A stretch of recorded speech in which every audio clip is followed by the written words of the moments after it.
जय हिंद साथियों, नमस्कार। स्वागत है मित्र आप सभी का आपके अपने चैनल पर। आप लोग फटाफट क्लास में आ जाएं। क्लास स्टार्ट हो चुकी है, जो कि उत्तर प्रदेश पुलिस कांस्टेबल और Uttar Pradesh police radio operator के लिए हिंदी की बेहतरीन प्रैक्टिस सेट है। ये क्लास नंबर 5 है। इससे पहले मैंने क्लास 4 तक अच्छे से कंप्लीट कर लिया है। अगर आपने नहीं देखा है तो चैनल के प्ले लिस्ट में जाकर उसे अच्छे से पढ़ लीजिएगा। तो चलिए मित्र, आज की इस बेहतरीन प्रैक्टिस सेट की शुरुआत करते हैं। लेकिन उससे पहले सभी मित्र से एक छोटी सी रिक्वेस्ट है कि एक बार मिलकर क्लास को शेयर कर दो, ताकि और भी फ्रेंड्स हमारे साथ जुड़ सकें, उन्हें भी इस क्लास का लाभ मिल सके। तो चलिए मित्र, आज की इस बेहतरीन प्रैक्टिस सेट की शुरुआत करते हैं और फर्स्ट क्वेश्चन आपके सामने रख देते हैं। मित्र, क्वेश्चन नंबर 114 से स्टार्ट है। सभी मित्र जल्दी जल्दी आंसर देने की कोशिश करेंगे। क्या पूछ रहा है? हिंदी के शब्दों का लिंग निर्धारण जो है ये किसके आधार पर होता है? फटाफट बता देंगे इसका राइट आंसर क्या होगा। तो याद रखना, हिंदी के शब्दों का लिंग निर्धारण जो है ये क्रिया के आधार पर होता है। Right answer option number C बिल्कुल सही हो जाएगा। नेक्स्ट आपके सामने क्वेश्चन नंबर 115। व्युत्पत्ति के आधार पर संज्ञा के कितने भेद होते हैं? व्युत्पत्ति के आधार पर संज्ञा के कितने भेद होते हैं? सभी मित्र जल्दी जल्दी आंसर देने की कोशिश करेंगे। तो याद रखना, इसका जो राइट आंसर हो जाएगा, व्युत्पत्ति के आधार पर संज्ञा के 3 भेद होते हैं। कौन कौन होता है मित्र? तो याद रखना, यौगिक होता है, उसके बाद बात करें रूढ़ होता है, और क्या होता है? योग रूढ़ होता है। ये 3 प्रकार के होते हैं संज्ञा व्युत्पत्ति के आधार पर। राइट आंसर ऑप्शन नंबर ये बिल्कुल सही हो जाएगा। नेक्स्ट आपके सामने क्वेश्चन नंबर 116 है। घा का उच्चारण स्थान कौन सा है? घा का उच्चारण स्थान कौन सा है? सभी मित्र बता देंगे इसका राइट आंसर क्या होगा। तो याद रखना, कावर्गी की सभी ध्वनियों का उच्चारण स्थान जो है मित्र ये कंठ होता है। तो घा का उच्चारण स्थान क्या हो जाएगा? कंठ हो जाएगा। Right answer option number B बिल्कुल सही होगा। नेक्स्ट आपके सामने है, छा वर्ण किसके योग से बना है? छा वर्ण जो है ये किसके योग से बना है? फटाफट बता देंगे क्वेश्चन नंबर 117 का राइट आंसर क्या होगा। याद रखना मित्र, छा वर्ण जो है ये एक संयुक्त वर्ण है। किससे मिलकर बना है? तो याद रखना, क और स से मिलकर बना है, जो कि ऑप्शन नंबर ये में है। तो जो भी मित्र बता रहे हैं ऑप्शन नंबर ये बिल्कुल सही होगा। नेक्स्ट आपके सामने क्वेश्चन नंबर 118। इसका राइट आंसर बताना है। राजा नगर में आए अर्थ के अनुसार यह वाक्य निम्नलिखित में से किस प्रकार के अंतर्गत है? यानी यह वाक्य जो है ये किस प्रकार का वाक्य है? राजा नगर में आए। तो याद रखना मित्र, इसका जो राइट आंसर हो जाएगा ये एक संदेश सूचक वाक्य हो जाएगा। ऑप्शन नंबर ये यहाँ बिल्कुल परफेक्ट होगा। नेक्स्ट आपके सामने क्वेश्चन नंबर 119। इसका राइट आंसर बताना। निम्नलिखित वाक्य में एक विराम चिन्ह का लोप है, वह विराम चिन्ह कौन सा है? वाक्य आपके सामने लिखा गया है, आप ऐसे मनुष्य की खोज करिए जिसने कभी दुख का नाम न सुना हो। इसमें किस विराम चिन्ह का लोप है? फटाफट बता देंगे राइट आंसर क्या होगा। तो याद रखना, अल्प विराम का लोप है। ऑप्शन नंबर सी यहाँ बिल्कुल परफेक्ट हो जाएगा। यहाँ मित्र कोई भी चिन्ह नहीं लगा है, तो यहाँ कौन सा भी चिन्ह लगना चाहिए, जो कि लगा भी है, पहले ही त्रुटि है इसमें। ऑप्शन नंबर क्या हो जाएगा? सी बिल्कुल सही हो जाएगा। नेक्स्ट आपके सामने है, जिस मूल शब्द में विकार होने से क्रिया बनती है उसे क्या कहते हैं? जिस मूल शब्द में विकार होने से क्रिया बनती है उन्हें क्या कहते हैं? तो यौगिक धातु कहा जाता है। ऑप्शन नंबर डी बिल्कुल सही होगा। क्वेश्चन नंबर 121 आपके सामने है। निम्नलिखित वाक्य में अकर्मक क्रियार्थक वाक्य है। अकर्मक क्रियार्थक वाक्य कौन सा है? Question number 121। तो अकर्मक क्रिया इसमें कौन से है? ऑप्शन नंबर ये बिल्कुल सही होगा। बूंद बूंद से घड़ा भर जाता है, इसमें अकर्मक क्रिया है।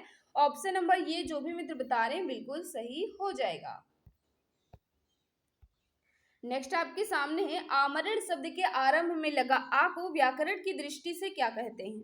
आमरण शब्द के आरंभ में लगे आ को व्याकरण की दृष्टि से क्या कहा जाता है? फटाफट बता देंगे मित्र इसका राइट आंसर क्या होगा।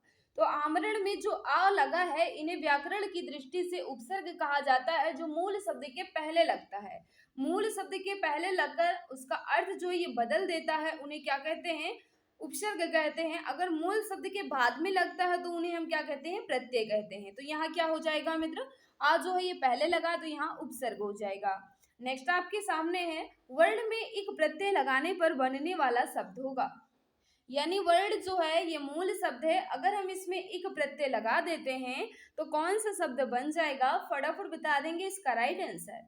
तो याद रखना वर्ण में अगर हम एक प्रत्यय लगा देंगे तो वार्डिक हो जाएगा, जो कि ऑप्शन नंबर डी में है। तो जो भी मित्र हमारे बता रहे हो ऑप्शन नंबर डी बिल्कुल सही हो जाएगा। नेक्स्ट आपके सामने क्वेश्चन नंबर 124 है, इसका राइट आंसर बताना है। हमेशा आनंद का अनुभव करना अर्थ को व्यक्त करने के लिए सटीक लोकोक्ति है। यहाँ आनंद होगा मित्र, टाइपिंग मिस्टेक है। हमेशा आनंद का अनुभव करना अर्थ को व्यक्त करने के लिए सही लोकोक्ति कौन सी है, फटाफट बता देंगे मित्र राइट आंसर क्या होगा। तो याद रखना इसका जो राइट आंसर हो जाएगा सदा दिवाली संत की 12 माह वसंत। इस लोकोक्ति का उचित अर्थ क्या होता है, हमेशा आनंद का अनुभव करना। ऑप्शन नंबर ये बिल्कुल सही हो जाएगा। नेक्स्ट आपके सामने कौन सा शब्द हरिड़ा का स्त्रीलिंग रूप है। हरिड़ा का स्त्रीलिंग रूप क्या हो जाएगा। क्वेश्चन नंबर 125 आपके सामने, फटाफट बता देंगे राइट आंसर क्या होगा। तो याद रखना हरिड़ी होगा, जो कि ऑप्शन नंबर ये में है। जो भी मित्र हमारे बता रहे हो ऑप्शन नंबर ये बिल्कुल सही हो जाएगा। पाश्चात्य का विपरार्थक शब्द है। पाश्चात्य का विपरार्थक कहे या विलोम कहे या विरुद्धार्थी कहे मित्र, एक ही बात है, फटाफट बता देंगे इसका राइट आंसर। तो याद रखना पाश्चात्य का विलोम या विपरार्थक जो है ये पौर्वात्य होगा, जो कि ऑप्शन नंबर ये में है। तो जो भी मित्र हमारे बता रहे ऑप्शन नंबर ये बिल्कुल सही हो जाएगा। मित्र जिस भाई बहन ने अभी तक क्लास को लाइक नहीं किया है, हम आपसे रिक्वेस्ट कर रहे हैं, क्लास आपको अच्छी लग रही है तो प्लीज क्लास को लाइक कर दो। और जो भी प्यारे भाई बहन, जो भी मित्र हमारे साथ नए हैं, हमारे चैनल को सब्सक्राइब कर बेल आइकन को प्रेस कर लें, ताकि क्लास की नोटिफिकेशन टाइम टू टाइम मिलती रहे। क्वेश्चन नंबर 127 आपसे क्या पूछ रहा है। कबीर कल बहुत सुंदर दिख रहा था। कबीर कल बहुत सुंदर दिख रहा था, इसमें सुंदर जो है ये व्याकरण की दृष्टि से क्या है। सुंदर जो है ये रेखांकित किया गया है, वही आपसे पूछ रहा है कि रेखांकित शब्द व्याकरण की दृष्टि से क्या है। सुंदर जो है क्या है, तो याद रखना सुंदर जो है ये विशेषण है। ऑप्शन नंबर डी यहाँ बिल्कुल सही हो जाएगा। नेक्स्ट आपके सामने अनुपम शब्द का पर्यायवाची शब्द निम्नलिखित में से कौन सा नहीं है। अनुपम शब्द का पर्यायवाची शब्द जो है ये 4 विकल्पों में से कौन सा नहीं है। क्वेश्चन नंबर 128 का बता देंगे राइट आंसर क्या होगा। तो याद रखना अनुपम का होता है अतुल, और क्या होता है मित्र अपूर्व भी होता है, अनोखा भी होता है, लेकिन अनिल नहीं होता। अनिल जो है मित्र ये हवा का या कहा जाए वायु का पर्यायवाची या समीर का पर्यायवाची हो जाएगा। ये कहा जाए अनुपम या अतुल का पर्यायवाची नहीं होगा। Right answer option number B बिल्कुल सही हो जाएगा। नेक्स्ट आपके सामने स्वर्ण शब्द है। स्वर्ण जो है ये किस प्रकार का शब्द है। Question number 129। तो याद रखना स्वर्ण जो है मित्र ये तत्सम शब्द है। स्वर्ण कैसा शब्द है, तत्सम शब्द है। इसका तद्भव क्या हो जाएगा, तो याद रखना इसका तद्भव सोना होगा। क्या हो जाएगा मित्र, सोना हो जाएगा। स्वर्ण जो है ये तत्सम है, इसका तद्भव सोना होगा। राइट आंसर ऑप्शन नंबर ये बिल्कुल सही हो जाएगा। जो भी मित्र बता रहे हो ऑप्शन नंबर ये बिल्कुल सही होगा। क्वेश्चन नंबर 130 है, नीचे लिखे वाक्यों में से कौन सा वाक्य शुद्ध है। 4 वाक्य आपके सामने लिखा गया है, इनमें पूछ रहा है कौन सा वाक्य है जो बिल्कुल परफेक्ट है। फटाफट बता देंगे राइट आंसर क्या होगा। तो याद रखना इसका जो राइट आंसर हो जाएगा, हम पूरे वाक्य को पढ़ते हैं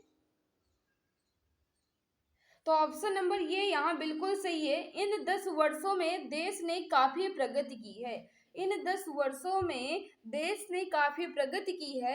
यह वाक्य जो है मित्र ये बिल्कुल परफेक्ट है, बिल्कुल सही है। ऑप्शन नंबर ये। मित्र आगे बढ़ने से पहले हम आपको बताना चाहेंगे कि आपके लिए 5000 प्लस जीके जीएस क्वेश्चंस की ई बुक जो है ये लॉन्च हो चुकी है। आपके लिए स्पेशल तैयार की गई है रेडियो ऑपरेटर के लिए। तो आप चाहें तो इसे परचेज कर सकते हैं मात्र 39 रुपये में। अधिक जानकारी के लिए दिए गए व्हाट्सएप नंबर पर आप मैसेज कर जानकारी प्राप्त कर सकते हैं। नेक्स्ट आपके सामने है क्वेश्चन नंबर 131, इसका राइट आंसर बताना है। जनतंत्र शब्द निम्नलिखित में से किस समास के अंतर्गत आएगा, यानी किस प्रकार का समास है। जनतंत्र में किस प्रकार का समास है यह आपसे पूछ रहा है। तो याद रखना इसका जो राइट आंसर हो जाएगा, सबसे पहले हम जनतंत्र का समास विग्रह करेंगे तो क्या हो जाएगा, जन का तंत्र। क्या हो जाएगा मित्र, जन का तंत्र इसका समास विग्रह होगा। तो जाहिर सी बात है इसमें कौन सा समास हो जाएगा। तो जो भी मित्र हमारे बता रहे हैं बिल्कुल सही बता रहे हो। राइट आंसर संबंधवाचक बता रहा है तो बिल्कुल सही, जन का तंत्र यानी संबंध बता रहा है तो संबंध तत्पुरुष समास हो जाएगा। नेक्स्ट आपके सामने नीचे लिखे वाक्य के लिए एक शब्द आपको बताना है। जो युद्ध में स्थिर रहता हो उन्हें हम एक शब्द में क्या कहेंगे? जो युद्ध में स्थिर रहता हो उन्हें हम एक शब्दों में क्या कहेंगे? तो याद रखना उन्हें क्या कहते हैं? युधिष्ठिर कहते हैं, जो युद्ध में स्थिर रहता है। ऑप्शन नंबर सी बिल्कुल सही हो जाएगा। पेड़ से गिरा लड़का पेड़ से गिरा में कौन सा कारक है? लड़का पेड़ से गिरा में कौन सा कारक है? तो याद रखना मित्र, जहां अलगाव की स्थिति पैदा होती है वहां अपादान कारक होता है। यहाँ जहां अलग होने की बात होती है वहां अपादान कारक होता है। तो यहाँ जो है ये लड़का पेड़ से गिरा यानी अलगाव की स्थिति पैदा हो रही है, तो ऑप्शन नंबर ये बिल्कुल सही हो जाएगा, अपादान कारक। पापी में कौन सा विशेषण है? पापी में कौन सा विशेषण है? क्वेश्चन नंबर 134 का बता देंगे राइट आंसर क्या होगा। तो याद रखना इसका जो राइट आंसर हो जाएगा, पापी जो है मित्र ये गुणवाचक विशेषण के अंतर्गत आएगा। ऑप्शन नंबर सी यहाँ बिल्कुल सही हो जाएगा। नेक्स्ट आपके सामने विद्यार्थी उदाहरण है। विद्यार्थी जो है ये किस संधि का उदाहरण है? फटाफट बता देंगे मित्र इसका राइट आंसर। विद्यार्थी का सबसे पहले अगर हम संधि विच्छेद करेंगे तो विद्या प्लस अर्थी हो जाएगा, यानी इसमें कौन सी संधि हो जाएगी? तो जो भी मित्र बता रहे दीर्घ स्वर संधि हो जाएगी। बिल्कुल सही बता रहे हो, ऑप्शन नंबर डी। नेक्स्ट आपके सामने क्वेश्चन नंबर 137, थोथा चना बाजे घना मुहावरे के अर्थ का चयन कीजिए। थोथा चना बाजे घना इस मुहावरे का उचित अर्थ जो है किस विकल्प में दिया गया है? फटाफट बता दो मित्र, क्वेश्चन नंबर 137 का राइट आंसर क्या होगा? तो याद रखना इसका जो राइट आंसर हो जाएगा, दिखावा बहुत परंतु सार ना होना। दिखावा बहुत करना परंतु सार ना होना। ऑप्शन नंबर क्या हो जाएगा? ये बिल्कुल सही। क्वेश्चन नंबर 138 आपसे क्या पूछ रहा है? मंगल भवन अमंगल हारी द्रवहुष दशरथ अजर बिहारी उपयुक्त पंक्ति में किस छंद का प्रयोग हुआ है? क्वेश्चन 38 आपसे क्या पूछ रहा है? जल्दी जल्दी आंसर देने की कोशिश करेंगे मित्र। मंगल भवन अमंगल हारी द्रवहुष दशरथ अजर बिहारी, इस पंक्ति में कौन सा छंद है? तो हम बता सकते हैं मित्र ये पंक्ति जो है ये क्या है? चौपाई है। ऑप्शन नंबर क्या हो जाएगा? बी बिल्कुल सही होगा। क्वेश्चन 39 आपसे क्या पूछ रहा है? जुगुप्सा किस रस का अस्थाई भाव है? जुगुप्सा जो है ये किस रस का अस्थाई भाव है? Question number 139। तो हम कह सकते हैं मित्र कि जुगुप्सा जो है ये विभत्स रस का अस्थाई भाव है। ऑप्शन नंबर सी यहाँ बिल्कुल सही हो जाएगा। क्वेश्चन नंबर 140 आपसे क्या पूछ रहा है? जल्दी जल्दी आंसर देने की कोशिश करेंगे मित्रों। बिनु पद चले सुने बिनु काना कर्म बिनु कर्म करे विधनाना उपयुक्त चौपाई में अलंकार। ये जो पंक्ति लिखी गई है सभी को पता है ये एक चौपाई है, लेकिन इस चौपाई में किस प्रकार के अलंकार का प्रयोग किया गया है यह आपसे पूछ रहा है। बिनु पद चले सुने बिनु काना कर्म बिनु कर्म करे विधनाना, इस पंक्ति में किस अलंकार का प्रयोग हुआ है? तो याद रखना इसका जो राइट आंसर हो जाएगा, जहां बिना कारण के ही कार्य हो। याद रखना मित्र, जहां बिना कारण के ही कार्य हो वहां विभावना अलंकार होता है। Right answer option number B यहाँ बिल्कुल सही हो जाएगा। यहाँ बता रहा है बिनु पद चले, बिना पैर के चले, बिनु फिर उसके बाद क्या कह रहा है? सुने बिनु काना, बिना कान के सुने, यानी बिना कारण के कार्य हो रहा है तो वहां विभावना अलंकार हो जाएगा। ऑप्शन नंबर बी बिल्कुल सही होगा। जो भी भाई बहन हमारे बता रहे ऑप्शन नंबर बी बिल्कुल सही हो जाएगा। निम्नलिखित में कौन सा शब्द वायु का समानार्थी शब्द नहीं है? वायु का समानार्थी शब्द नहीं है की बात कर रहा है मित्र। देखिएगा फटाफट बता दो क्वेश्चन नंबर 141 का राइट आंसर क्या होगा। तो हम कह सकते हैं कि वायु का या कहा जाए मित्र हवा का समानार्थी या पर्यायवाची जो है ये अनिल होता है, मारुत भी होता है, शमीर भी होता है, हवा भी होता है, और बात करें अनिल भी होता है, लिखा तो है अनिल, लेकिन समर नहीं होता मित्र। समर नहीं होता, समीर होता है। समर जो है ये किसका होता है? तो याद रखना समर जो है ये बात करें युद्ध का होता है। किसका होता है मित्र?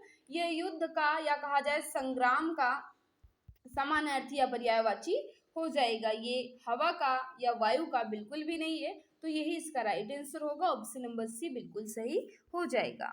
नेक्स्ट आपके सामने नेता का स्त्रीलिंग रूप दिए गए विकल्पों में से कौन सा है? नेता का स्त्रीलिंग इन 4 विकल्पों में से कौन सा है? फटाफट बता देंगे राइट आंसर क्या होगा।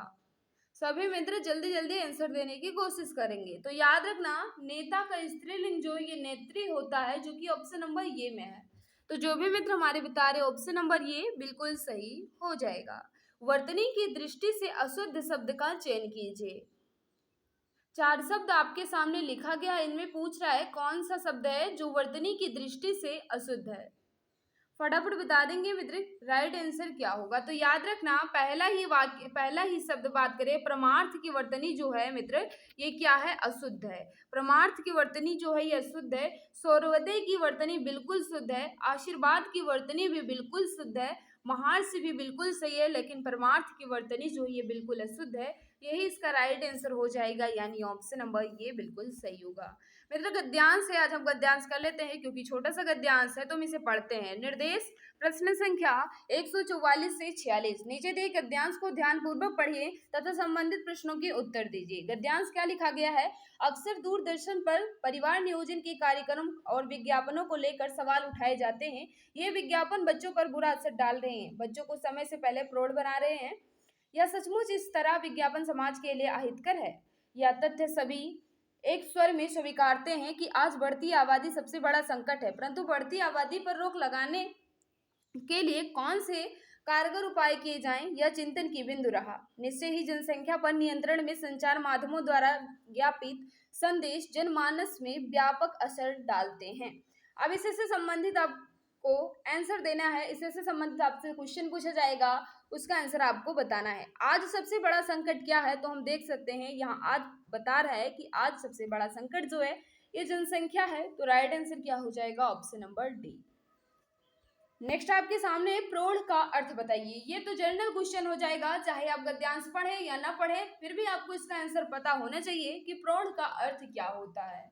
तो याद रखना, इसका जो राइट आंसर हो जाएगा वयस्क होता है या कहा जाए युवा होता है। ऑप्शन नंबर सी यहाँ बिल्कुल सही हो जाएगा मित्र। नेक्स्ट आपके सामने निम्नलिखित में से कौन सा शब्द उपाय से संबंधित नहीं है। ये भी जनरल क्वेश्चन है, गद्यांश से इसका कोई संबंध नहीं है। आप चाहे गद्यांश पढ़े या ना पढ़े, लेकिन उपाय से संबंधित शब्द यानी उपाय का समानार्थी जो इसमें कौन सा नहीं है यह आपको बता देना है। तो याद रखना, इसका तरकीब यानी उपाय, साधन यानी उपाय, युक्ति यानी उपाय, लेकिन विलक्षण जो है ये अलग हो जाएगा भाई। विलक्षण जो ये बिल्कुल अलग है। तो यही इसका राइट आंसर होगा। जो भी भाई बहन हमारे बता रहे हो ऑप्शन नंबर सी बिल्कुल सही हो जाएगा। नेक्स्ट आपके सामने है, प्रकृति का सुकुमार कवि किसे कहा जाता है। प्रकृति का सुकुमार कवि किसे कहते हैं, क्वेश्चन नंबर 147। फटाफट बता देंगे राइट आंसर क्या होगा। तो जो भी मित्र हमारे बता रहे हैं कि सुमित्रा नंदन पंत जी को प्रकृति का सुकुमार कवि कहा जाता है, ऑप्शन नंबर ये यहाँ बिल्कुल सही होगा। तो बिल्कुल सही है मित्र, ऑप्शन नंबर ये बिल्कुल परफेक्ट होगा। क्वेश्चन 148 आपसे क्या पूछ रहा है, कौन सी पत्रिका के संपादक महावीर प्रसाद द्विवेदी थे। कौन सी पत्रिका के संपादक महावीर प्रसाद द्विवेदी थे, क्वेश्चन नंबर 148। तो हम कह सकते हैं कि सरस्वती पत्रिका के संपादक जो है ये महावीर प्रसाद द्विवेदी जी थे। ऑप्शन नंबर क्या हो जाएगा भाई, ऑप्शन नंबर ये बिल्कुल सही होगा। जिंदगी नामा के लेखक कौन है। जिंदगी नामा के लेखक कौन है, 149 का बता देंगे राइट आंसर क्या होगा। तो याद रखना, जिंदगी नामा के लेखक कौन है, Krishna Sobti. Right answer option number ये बिल्कुल सही हो जाएगा। जो भी भाई बहन हमारे बता रहे हैं कि जिंदगी नामा जो है कृष्णा सोबती जी की रचना है, बिल्कुल सही होगा। क्वेश्चन नंबर 150 आपके सामने, इसका राइट आंसर आपको बताना है। निम्नलिखित में से कौन सी कृति अमृत राय की है। अमृत राय जी की रचना कौन सी है, यह आपसे पूछ रहा है। फटाफट बता देंगे राइट आंसर क्या होगा। तो याद रखना, प्रेमचंद कलम का सिपाही जो है मित्र ये अमृत राय जी की रचना है। ऑप्शन नंबर ये बिल्कुल सही होगा। कलम का सिपाही जो है अमृत राय जी की रचना है। ऑप्शन नंबर ये बिल्कुल सही हो जाएगा। जो भी मित्र हमारे बता रहे ऑप्शन नंबर ये बिल्कुल सही होगा। तो मित्र यहाँ मैंने लगभग 36 क्वेश्चन को अच्छे ढंग से कंप्लीट कर लिया है। इस 36 क्वेश्चन में आपका स्कोर कितना रहा कमेंट बॉक्स में जरूर बताना। आज की क्लास जो है आपको कैसी लगी, अपना फीडबैक कमेंट में जरूर बताया करो मित्र, क्योंकि आपके फीडबैक का मुझे इंतजार रहता है। किसी क्वेश्चन में डाउट है तो आप बेझिझक कमेंट कर पूछ सकते हैं, मैं जवाब देने की पूरी कोशिश करूंगी। इसकी पीडीएफ कहाँ मिलेगी, तो मैं आपको बता दूं, इसकी पीडीएफ आपके अपने टेलीग्राम चैनल एग्जाम गुरुजी भाई अरविंद सर पर आपको इसकी पीडीएफ मिल जाएगी, या आप हमारे व्हाट्सएप ग्रुप से जुड़े हैं वहां भी आपको इसकी पीडीएफ दे दी जाएगी। तो मित्र आज की इस क्लास में बस इतना ही। सभी को बाय बाय, सभी को नमस्कार, जय हिंद, जय भारत, वंदे मातरम।